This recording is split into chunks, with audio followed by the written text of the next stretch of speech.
Sinigang na lumarang naman tayo ngayon mga katrivia. Habang ako nga ay naglalakad ay biglang pumasok sa aking isipan ang sinigang na lamarang. Kaya naman mga katrivia ay agad akong bumili ng isda at mga sangkap nito. At pagdating nga sa bahay mga katrivia ay agad ko itong hinugasan. At ito mga katrivia, may sikreto kami sa pagluluto ng isda. O ay ang gumusin sa kalamansi ang isda upang mawala ang lansa nito.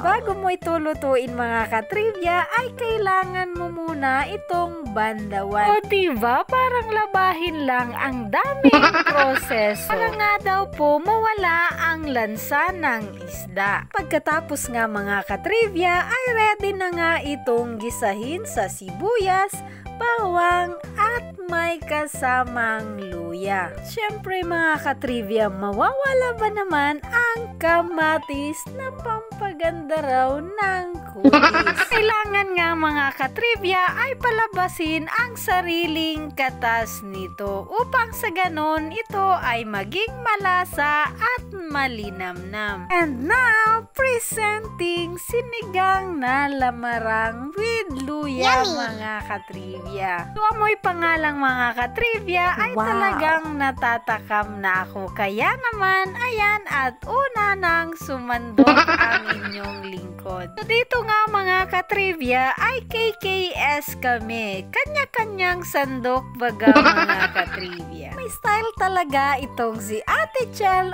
upang makuha ang aking paborito.